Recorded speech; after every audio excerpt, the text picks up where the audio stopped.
Our second speaker will be Ron Steinfield. Ron is a associate professor in the Faculty of IT Monash University. His main research interests are in the design and analysis of cryptography algorithms and protocols, and the formulation and the proof of their security properties. So his topic today will be post-quantum zero-knowledge proofs and blockchain applications. Let's welcome Ron. Thank you very much, Sime, and I'm very happy to talk here, and I'd like to thank the organizers, Joseph in particular, for inviting me to talk about some of our recent work on post-quantum zero-knowledge proofs and how it can be applied in blockchain. So what I'm going to do is I'll try to keep this talk not very technical. I mean, a lot of the cryptography that we work on is quite mathematical, and I know a lot of the audience here may not have a lot of background, so I'll try to give you some idea of some of the main kind of ideas that we use and how we can use them and what kind of results we can get. So I'll start by kind of giving you some brief outline on zero-knowledge proofs that Shushmita also nicely introduced in the context of layer 2 solutions. And what are this post-quantum problem that was also mentioned yesterday by our colleague Muhammad's talk.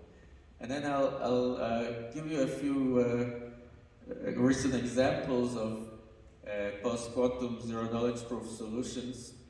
And in particular, I'll look at a very basic example, which is to digital signatures that could be used in non-private cryptocurrencies like Bitcoin, and this is based on the emerging NIST standards for post-quantum cryptography, like dilithium signature.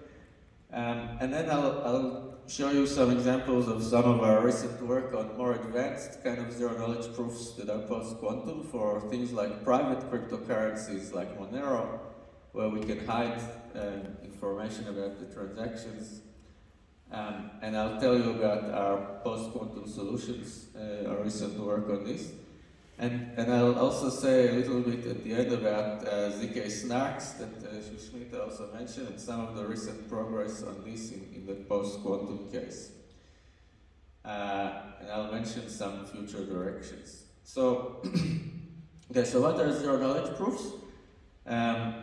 Imagine that you want to, you have some secret information or private information, for example, your date of birth, and you want to kind of use this information somehow, but not revealing all of your private information. So, for example, if you go and buy something at a merchant, like you want to buy some alcohol, and you need to prove that you're over the age of 18, I mean, the current way that we do it in the physical world is that we give our driver's license to the merchant, and the merchant can see our date of birth and see that we're over 18, but it can also see a lot of other information.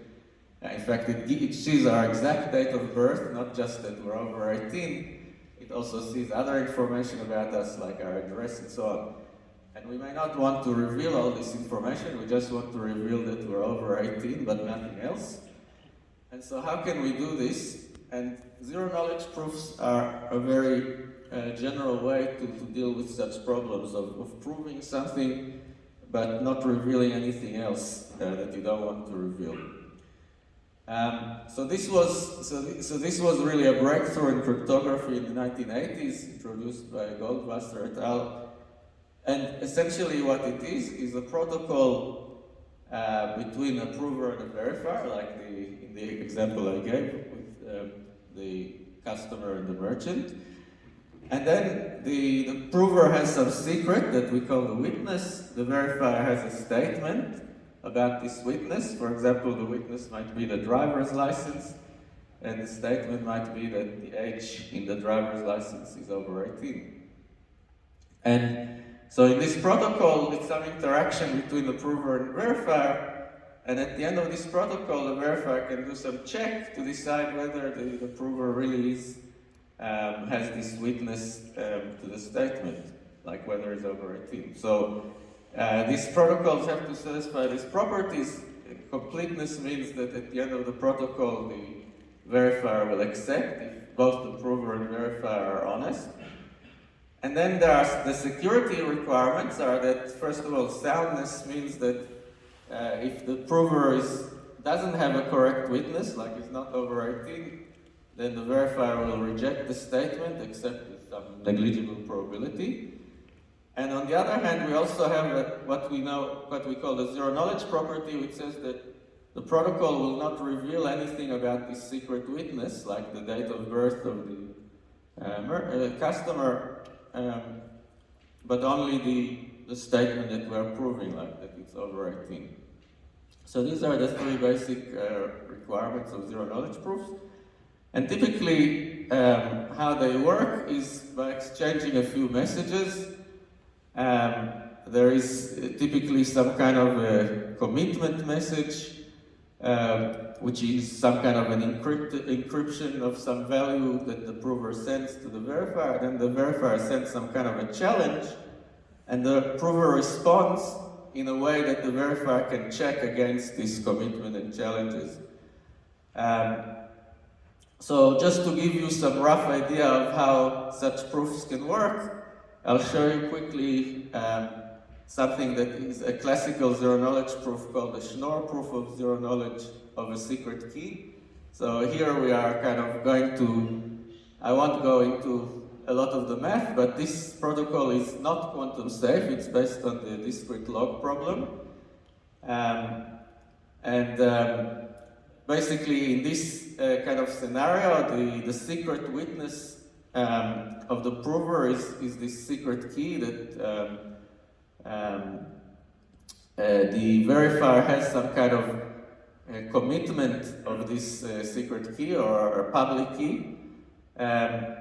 This commitment that I should denote by com has some nice properties, like it hides the inputs, but it also has this kind of nice homomorphic property that if we multiply commitments of two messages, m and m prime, we get a commitment of the sum of them.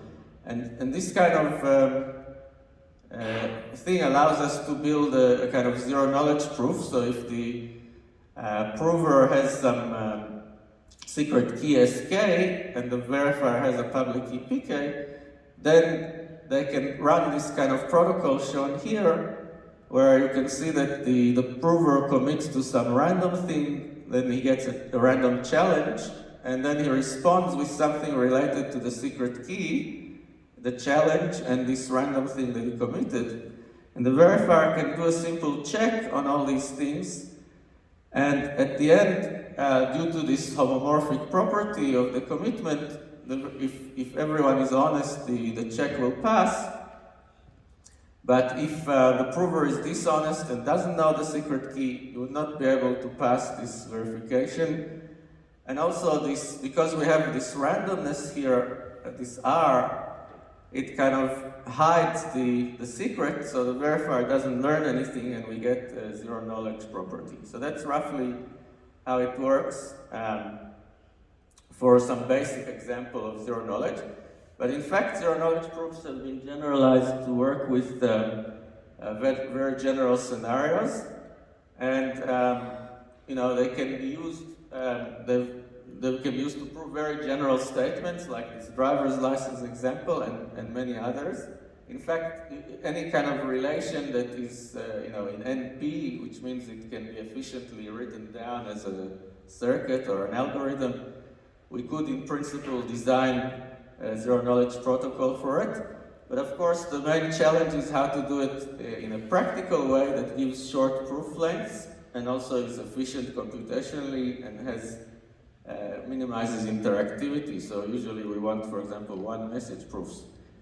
But the security of all these protocols developed over the years is mostly based on the hardness of some computational cryptographic problems, like this discrete log problem. And unfortunately, these problems are under threat by quantum computers. So Mohammed, my colleague, introduced this problem of quantum computing threat to cryptography yesterday. Basically, the idea is that quantum computers may be able to solve certain problems much faster than classical computers. And in particular, this discrete log problem that I just showed you, most of these existing deployed zero-knowledge proof are based on, this is going to be broken easily by large-scale quantum computers.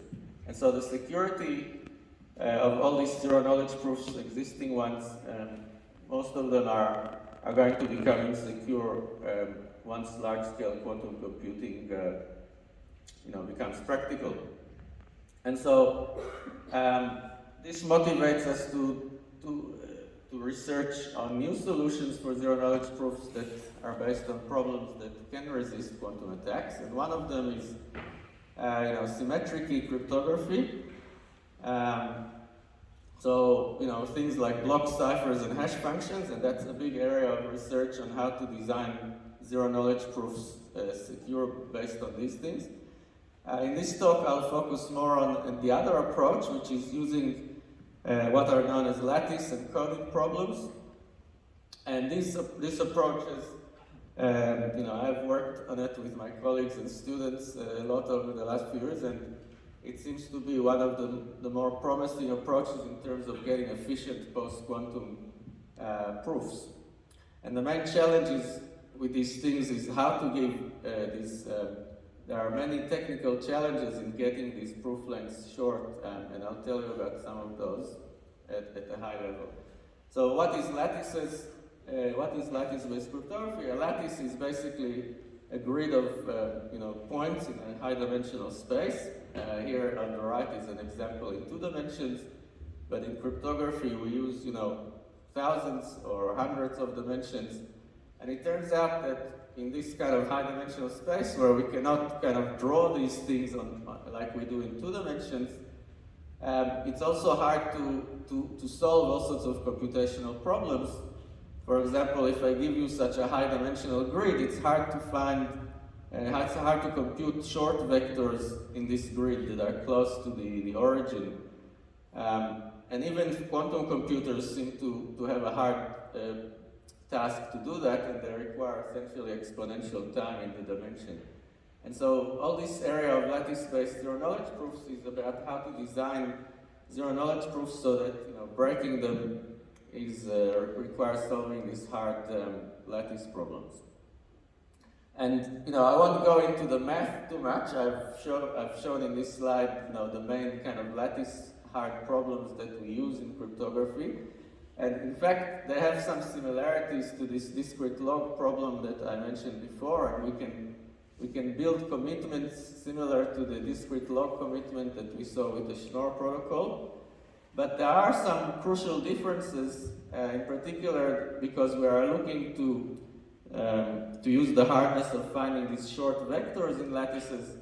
There is this shortness requirements everywhere in lattice-based cryptography, which gives a lot of technical challenges in adapting kind of the old discrete log protocols to zero-knowledge proofs. And so a lot of our work was on how to develop techniques to overcome these technical challenges. So let me show you some examples of some of the recent developments in this area. So we'll start with the basic case of a digital signature.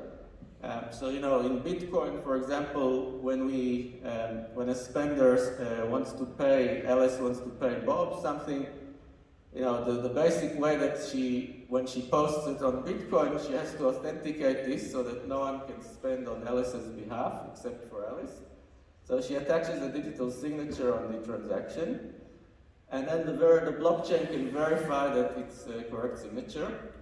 And in fact, one of the most common ways to build such digital signatures is to use a zero-knowledge proof, because effectively what Alice is doing here is proving that she knows the secret key corresponding to her account to prove that she's authorized to spend them. And so indeed, in Bitcoin, for example, the the digital signature is called ECDSA, and this is a digital signature that is not quantum safe. It's based on the discrete log problem, but it's kind of derived from a zero-knowledge proof, like the Schnorr one that I showed you before for proving knowledge of a secret key. It has quite short signatures, like around 64 or 32 bytes, depending on if we are talking about the key or the signature. The signature is 64 bytes, so that's relatively short, and it turns out to be quite a challenge to get to such short lengths with post-quantum cryptography, like these lattice-based systems I showed you. And so over the last few years, there's been a lot of research on digital signatures based on lattice problems that are quantum safe, and there's been a standardization process by the NIST organization that is standardizing these things, and they've recently chosen, in fact, a new standard based on all this research called dilithium. It's in fact a kind of lattice variant of this Schnorr protocol that I showed you before. And it's quite efficient in computation, but it does have a cost in terms of signature length. So you can see the dilithium signature for typical security level has a length of around 2.5 kilobytes. So, it's in the order of, 20 to 40 times the length of the quantum unsafe ECDSA signatures. And this is kind of a running theme in post-quantum, is that we have to pay somehow in terms of length.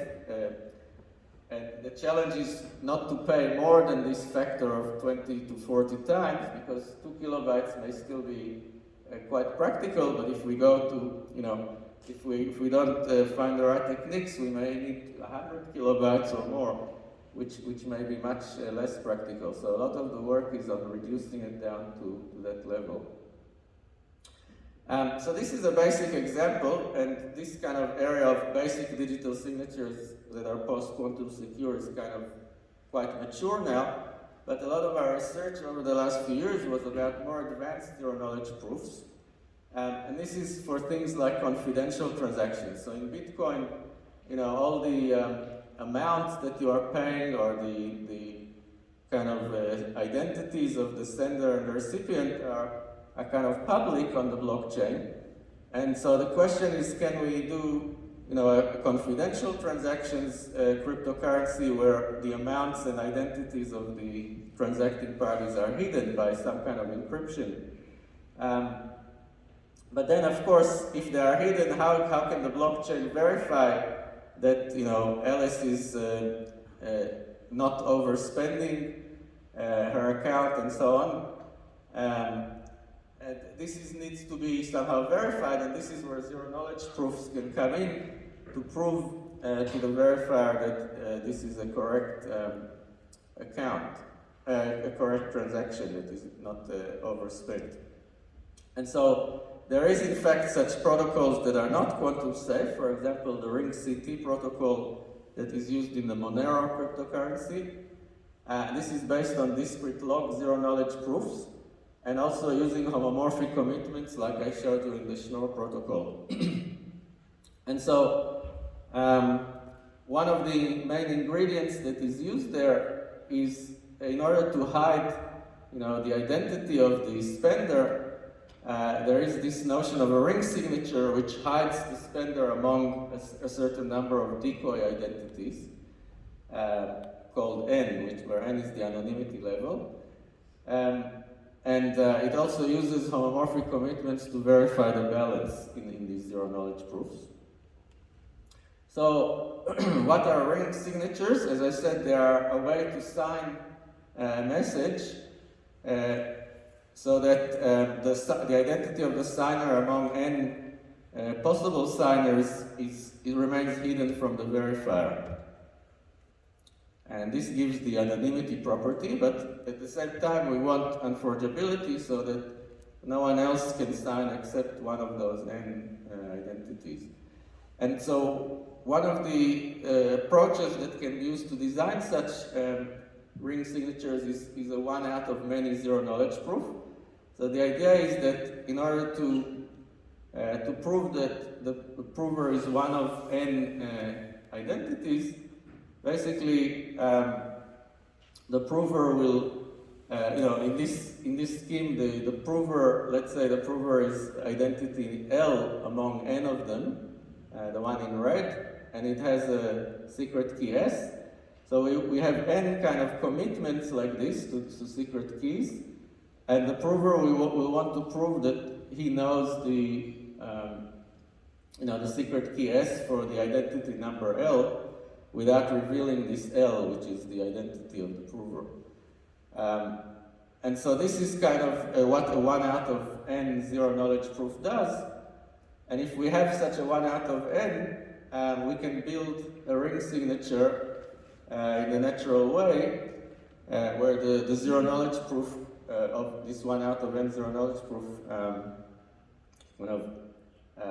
is the ring signature. And at the same time, we can also make it linkable, which means that if a signer signs twice, then there will be some match of some kind of serial number associated with the signature, and this can be used to detect double spending by the same spender, by the same account. So we looked at doing a kind of post-quantum version of this ring city protocol based on lattice problems, and to do that we had to kind of investigate these zero-knowledge proofs that work for kind of non-linear relations. So it's kind of extensions of this kind of Schnorr type of protocol to higher degree relations. For example, we might want to prove that values are either 0 or 1 by proving that they satisfy a degree 2 polynomial like this, b times 1 minus b equals 0. And to do that, we can use a similar framework to this Schnorr protocol that I showed you, but generalizing it to have k commitments instead of just 1 in this one of these protocol steps. And so once we can do that, we can build these kind of 1 out of n proofs like I showed you for ring signatures, and binary proofs that we can use in these protocols to prove that the amounts are correct, the balance of transactions. And so there's been a lot of work over the last few years developing such lattice-based proofs. And I will just show you some of this work that we have done. This is called metricity, and it is, it was the first practical kind of solution for post-quantum ring CT protocol. So we designed a kind of efficient 1 out of n zero-knowledge proofs and balance proofs to prove the correctness of these transactions. And we optimize them in various ways to achieve lengths that are much shorter than previous solution based on lattice problems. And we also designed additional features for them like auditability. So we also designed, for example, zero-knowledge proofs that allow, that prove that if some third party that wants to audit the blockchain, they will be able to use some secret trapdoor information to reveal the identity of the spender and recipient. And more recently, we developed an extension of this called Metricity Plus that improves further, reduces the length of the proofs and the size of the parameters. So what's the kind of idea behind these kind of schemes? This slide shows how the kind of the original ring city that is quantum unsafe works. Basically, the public keys of identities are kind of these commitments to 0 with the secret key, and the coins are commitments to the amounts. So this hides the amounts, and then when the spender wants to spend some amount, they produce a ring signature using several. So here the green column corresponds to the actual signer, but the signer hides, the spender hides his identity by adding these additional decoy keys, which are the other columns, and then doing a linkable ring signature along the columns to hide the identity of the spender among those. And then, in order to prove that the balance is correct between the input accounts and the output accounts, we use this kind of homomorphic commitment of the amounts. So you can see here there is two input accounts, this coin 1 and coin 2. So we add the commitments on these input amounts, and then we subtract the output commitment.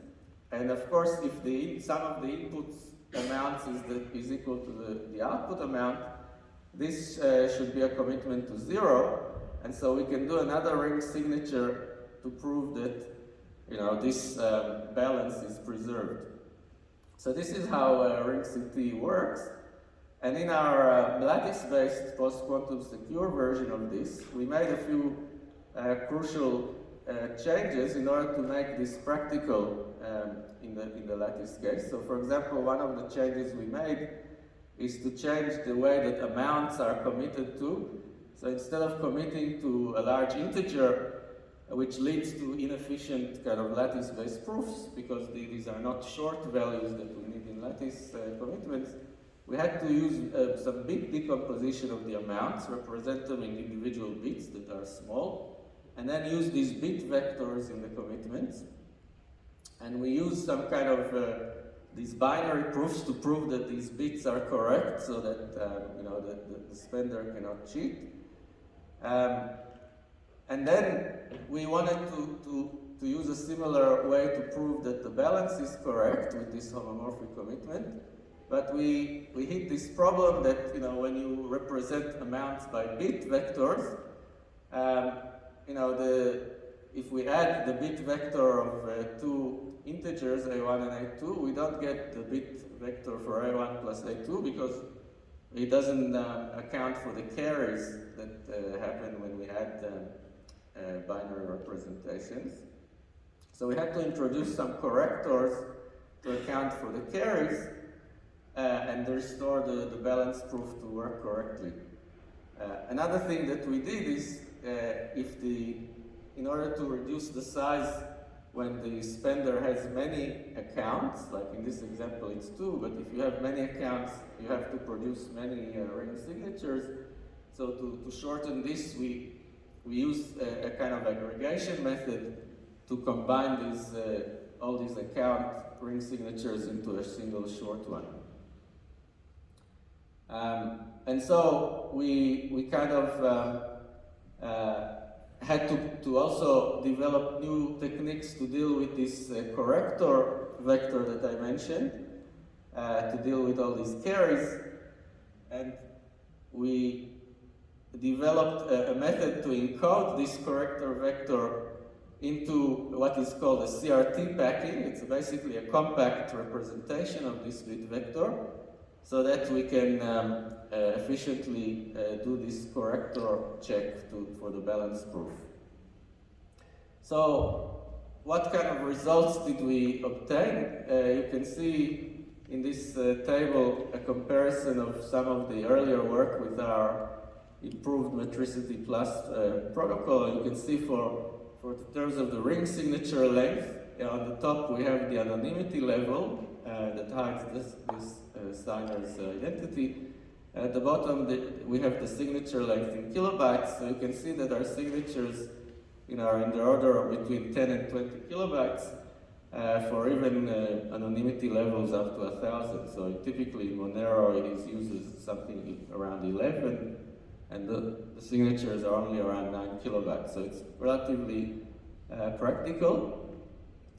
And this slide shows the kind of lengths we get for the full transactions for metricity plus, and you can see that we can get down to in the order of 30 kilobytes. If you compare it to Monero, that is not quantum safe for similar parameters, the size is around 1 kilobyte. So we are again within a factor of 20 to 40 times, similar to the situation with regular signatures. And we also get a very good kind of behavior in terms of how it behaves with a large number of accounts. You can see the length doesn't increase that much for a large number of accounts. Okay, and in terms of runtimes, we have relatively, we have efficient implementations of these systems that run quite practically in fractions of a second. In fact, we even can improve on the speed of Monero. So lattice-based crypto can, have quite fast running times. The main challenge is in terms of the lengths of the proofs. Okay, so this is about private cryptocurrencies. So I just want to tell you another example of very recent work. This is very preliminary work that is on ZK snarks. So the motivation for this is, this was explained nicely in Sushmita's talk, is if we want to delegate a large computation, for example, from the main chain to another off-chain provider, then we need the main chain to verify that the provider has done the correct computation. And to do that, the provider has to provide a compact proof that can be verified and stored on the chain. And so for this, we use what are known as ZK snarks that have a proof length that scales, very slowly with the number of inputs that we are proving, or the number of transactions, for example, in a ZK rollup. And so this kind of area of providing proofs for general relations that are very succinct. So the S in snarks comes from this succinct requirement of the proof. And, again, the approaches for this to make them post-quantum is based on either using symmetric key techniques like Aurora, Ligero, and Starks. But those typically have proof lengths that are greater than 100 kilobytes roughly for typical parameters. And what I want to tell you a bit now is about some results in lattice-based ZK snarks that can go below this 100 kilobytes. So I'll tell you a bit about our recent work on what's called designated verifier ZK snarks that can get proofs in the order of 6 kilobytes. There is also very recent work that I want to talk about publicly verifiable snarks that are in the order of 60 kilobytes. So what are designated verifier ZK snarks? They have a certain limitation, which is that they can only be verified by a certain designated party. Because to verify this type of snarks, you need a certain secret key, and the verifier sets up these snarks in the beginning by publishing what's called a common reference string using this secret key. And that kind of public common reference string can be used by the prover, but then to generate the proof. But once the prover generates this, in order to verify, the verifier needs to use its secret key. So it can be used for applications where there is essentially one verifier.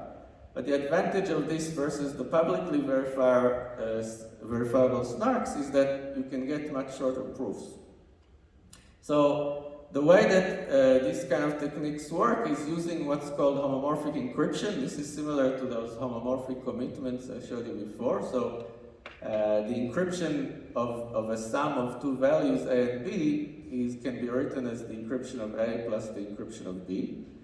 And the idea is that the prover will use this to compress the CRS into a short proof. So here's how roughly these kind of proofs work.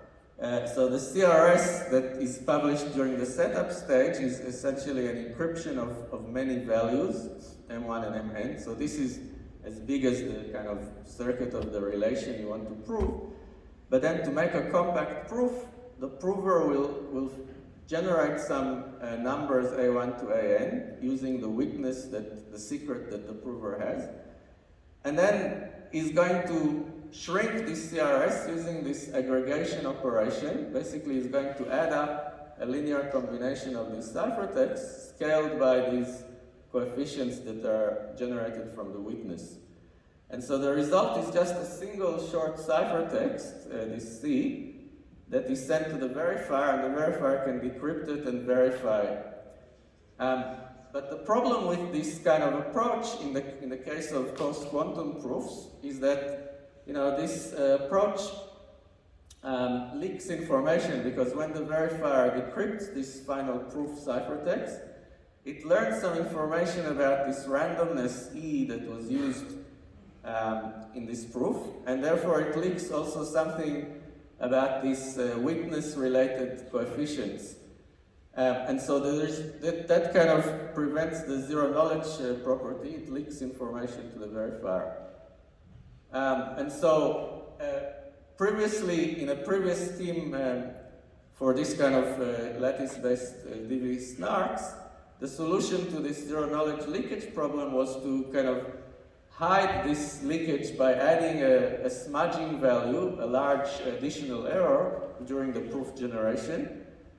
But this kind of exponential smudging, as it's called, it kind of leads to very large parameters and long proofs. And so what we did in our recent work on DV snarks is we modified this kind of encryption scheme to a new scheme which allows us to make additional randomization during the proof generation process. So we randomize these coefficients that the prover uses, and that allows us to add a much smaller kind of masking noise and still satisfy the zero-knowledge property. And so as a consequence of that, we can get much shorter proofs than prior work. And you can see in this table that we can reach proofs in the order of 6 kilobytes. This is for a relation of 2 to the 20 or 1 million gates, versus over 30 kilobytes for the earlier approaches that are based on lattices. So this, I hope, gives you some idea of some of the recent work and what we can do in post-quantum zero-knowledge proofs. But there is a lot of work to be done. As I said, this area, for example, of ZK snarks that are post-quantum secure is still very active, and there's a lot of interesting problems to solve. So we are still, we and the rest of the community in crypto are working on designing new optimized post-quantum zero-knowledge proofs for new applications, and also the security analysis of these schemes against quantum attacks is another active area that we work on, and finally how to efficiently implement and apply these schemes in applications in blockchain is another thing that we're working on. And so we are also actively looking for new students to work with us on this. So if you're interested, please come and talk to us. So thank you very much. Hope you. Thanks, Ron, for the